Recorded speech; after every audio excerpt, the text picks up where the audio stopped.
কেন সাত ভাইরা নিজের বোনকে মেরে তার মাংস খেয়েছিল। অনেক পুরনো সময়ের কথা। এক গ্রামে এক পরিবার থাকত যেখানে সাত ভাই আর এক বোন ছিল। তাদের মা বাবা খুব তাড়াতাড়ি মারা যায়, তাই বাচ্চারাও খুব তাড়াতাড়ি সংসারের কাজ শিখে ফেলল। সাত ভাই নিজের বোনকে খুব ভালোবাসত। বোনও তার প্রাণের চেয়েও প্রিয় ভাইদের খুব যত্ন নিত। এইভাবেই সময় কাটতে লাগলো। আর একদিন যখন সাত ভাই শিকার করতে গিয়েছিল, তখন বোন তাদের জন্য খাবার তৈরি করছিল।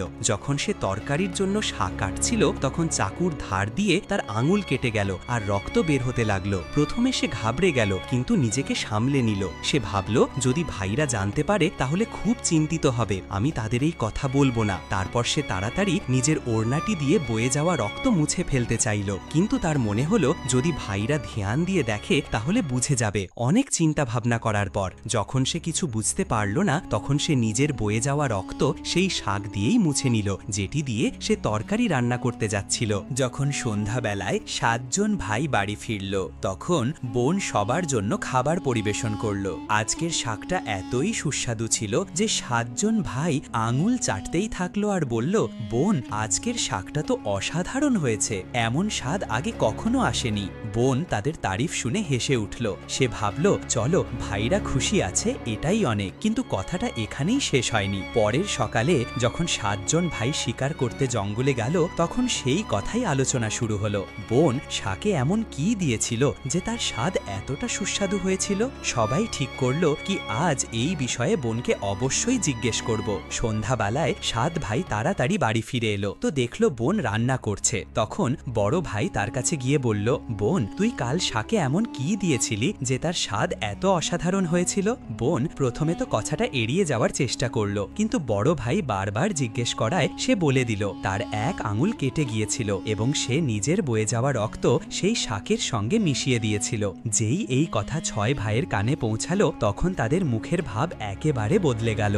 সন্ধ্যাবেলায় যখন সাত ভাই একসাথে বসেছিল, তখন বড় ভাই বাকি ভাইদের বলতে লাগলো, ভাবো, যখন বোনের রক্তের কয়েকটি ফোঁটাই এতটা সুস্বাদু, তাহলে তার মাংস কতটা সুস্বাদু হবে। বাকি ভাইরাও এই নিষ্ঠুর ভাবনার সঙ্গে একমত হয়ে বলল, হ্যাঁ, নিশ্চয়ই, বোনের মাংস খুবই সুস্বাদু হবে। এখন ছয় ভাইয়েরই বোনের মাংস খাওয়ার লালসা জেগে উঠল। কিন্তু ছোট ভাই এই কথা শুনে খুব কষ্ট পায়। সে ভাবল, কিভাবে কেউ নিজের বোনকে নিয়ে এমন ভয়ঙ্কর চিন্তা করতে পারে। তখনই বড় ভাই বলল, কালই আমরা বোনকে বিয়ের মিথ্যে কথা বলে জঙ্গলে নিয়ে যাব এবং তীর ছুঁড়ে তাকে মেরে ফেলব। তারপর তার সুস্বাদু মাংস খাবো। সব ভাই বড় ভাইয়ের কথা মেনে নিল, কিন্তু ছোট ভাই তার ভাইদের কথা শুনে খুবই চিন্তিত হয়ে উঠল। সে তার প্রিয় বোনকে বাঁচানোর জন্য অস্থির হয়ে উঠল। সে খোলাখুলি বিরোধ করতে পারছিল না, কারণ ছয় ভাই একদিকে ছিল। পরের দিন বড় ভাই বোনকে ডেকে বলল, বোন, তুমি এখন বিয়ের উপযুক্ত হয়ে গেছো। আমরা তোমার জন্য এক সুন্দর বর খুঁজে পেয়েছি। আজ আমরা তোমাকে তার বাড়ি দেখাতে নিয়ে যাব, তুমি তৈরি হয়ে নাও। বোন এটা শুনে খুব খুশি হলো। সেও নিজের ঘর সংসার বানানো স্বপ্ন দেখছিল। সে আনন্দে তৈরি হয়ে তার ভাইদের সঙ্গে চলে গেল।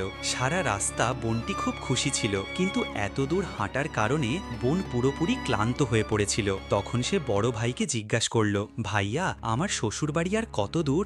বড় ভাই হাসল এবং সামনে ইশারা করে বলল, দেখো, ওই যে তোমার শ্বশুরবাড়ি, ওখানে তুমি রানীর মতো রাজ করবা। বোন শুনে খুব খুশি হলো আর আনন্দে সামনে দিকে এগিয়ে যেতে লাগলো। কিন্তু একটু এগোতেই হঠাৎ তার সব ভাইরা তাকে ধরে ফেলল। বোন কিছু বুঝে ওঠার আগেই ভাইরা তাকে গাছের সঙ্গে বেঁধে ফেলেছিল। ভাই, এটা তুমি কি করছো? সে ঘাবড়ে জিজ্ঞাসা করল, কিন্তু তার ভাইদের মুখে এখন আর কোনো ধরনের দয়া বা ভালোবাসা ছিল না। বড় ভাই আদেশ দিল, ওকে শক্ত করে বেঁধে দাও। নিজের সব ভাইকে খুনি রূপে দেখে বোনের হৃদয় কেঁপে উঠল। সে হাউমাউ করে কেঁদে উঠল আর ভগবানকে মনে করে বলতে লাগলো, হে ভগবান, আমার নিজের ভাইরা আমার খুন করতে চাইছে, এদের মধ্যে কেউ কি আমার জন্য দয়া বা ভালোবাসা রাখে না? তার কথা শুনে ছোট ভাইয়ের চোখে জল এসে গেল। তার হৃদয় কেঁপে উঠল, কিন্তু ছয় ভাইয়ের বিরুদ্ধে যাওয়ার সাহস তার মধ্যে ছিল না। বড় ভাই সবাইকে একে একে তার উপর তীর দিয়ে আঘাত করার আদেশ দিল। বড় ভাই তার বোনের দিকে প্রথম তীর ছুঁড়তে যাচ্ছিল, ঠিক তখনই বোন ভাইয়ের সামনে করুণ সুরে গান গাইতে শুরু করলো, মারো মারো ভাই, ছাতিতে লক্ষ্য করে মারো ভাই, ছাতিতে লক্ষ্য করে, তোমার তীর জঙ্গলের দিকে যাবে। বড় ভাই কঠোরভাবে তীর ছাড়ল, কিন্তু লক্ষ্য মিস হয়ে গেল। এরপর দ্বিতীয় ভাই তীর ছোড়ার জন্য এগিয়ে এলো। বোন আবারও একই গান গাইল। দ্বিতীয় ভাইও লক্ষ্য ভেদ করতে ব্যর্থ হলো। এক এক করে ছয় ভাই তাদের বোনকে মারার চেষ্টা চেষ্টা করলো, কিন্তু প্রতিবারই তাদের লক্ষ্য মিস হয়। এবার সবচেয়ে ছোট ভাইয়ের পাল্লা ছিল। সব ভাই চিৎকার করে বলে, পুরো শক্তি দিয়ে তীর চালা, একবারেই বোনকে মেরে ফেল। যদি তুমি ব্যর্থ হও তাহলে আমরাও তোমাকে বেঁচে থাকতে দেব না। সে তার বোনকে অত্যন্ত স্নেহ করত। বোন যখন তার ছোট ভাইয়ের প্রাণ বিপদে পড়তে দেখল, তখন সে মনে মনে সিদ্ধান্ত নিল সে তার প্রাণ ত্যাগ করবে, কিন্তু তার সবচেয়ে প্রিয় ভাইকে মরতে দেবে না। সে মনে মনে ঈশ্বরের কাছে প্রার্থনা করল, হে ভগবান, আমার ছোট ভাইয়ের তীর যেন আমার বুক চিরে ফেলতে সফল হয়, যাতে তাকে এই পাপী ভাইদের হাতে মরতে না হয়। তারপর সে করুণ সুরে সেই একই গান গাইল, মারো মারো ভাই, বুকে লক্ষ্য করে মারো ভাই, বুকে লক্ষ্য করে, তোমার তীর যেন আমার বুক চিরে ফেলে ভাই। ছোট ভাইয়ের চোখ থেকে অশ্রুধারা বইতে লাগলো, কিন্তু সে অসহায় ছিল। সে কাঁপতে হাতে তীর চালালো। তীরটি বোনের বুকে গভীরভাবে প্রবেশ করলো। সে যন্ত্রণায় কিছুক্ষণ ছটপট করতে লাগলো, আর তারপর তার চোখ সব সময়ের জন্য বন্ধ হয়ে গেল। 6 ভাই তাদের কুটিল পরিকল্পনাকে সফল হতে দেখলো, তো তাদের মুখে খুব হাসি ফুটে উঠল। এবার 6 ভাই মিলে বোনের মৃতদেহকে টুকরো টুকরো করে কেটে ফেলল। বড় ভাই ছোট ভাইকে জঙ্গল থেকে কাঠ ও জল আনতে বলল। ছোট ভাই ভেতরে ভেতরে খুব বেশি চিন্তিত ছিল। তার চোখের সামনে তার প্রিয় বোনের মৃতদেহকে টুকরো টুকরো কাটে তার মাংস রান্না করা হচ্ছিল, কিন্তু সে অসহায় ছিল। যখন সে জঙ্গলে গেল তখন সে জল ও কাঠের সঙ্গে কিছু মাছ এবং কাঁকড়াও নিয়ে এলো। সে মনে মনে ভাবল আমি আমার বোনের মাংস খেতে পারবো না, কিন্তু যদি আমি বিরোধ করি তাহলে এই নিষ্ঠুর ভাইয়েরা আমাকেও মেরে ফেলবে। অল্প সময়ের মধ্যেই ভাত আর মাংস রান্না হয়ে গেল, আর খাবার পরিবেশন করা হলো। সব ভাই মাংস খাওয়ার জন্য উৎসাহী ছিল। ছোট ভাই চুপি চুপি নিজের খাওয়ার জায়গায় একটা গর্ত খুঁড়ে রেখেছিল। যেই তার থালায় বোনের মাংস পরিবেশন করা হলো, সে কাউকে না দেখিয়ে মাংস গর্তে ফেলে দিল, আর মাছ কাঁকড়া খেতে লাগলো। বাকি সব ভাই তাদের বোনের হাড় চিবাচ্ছিল।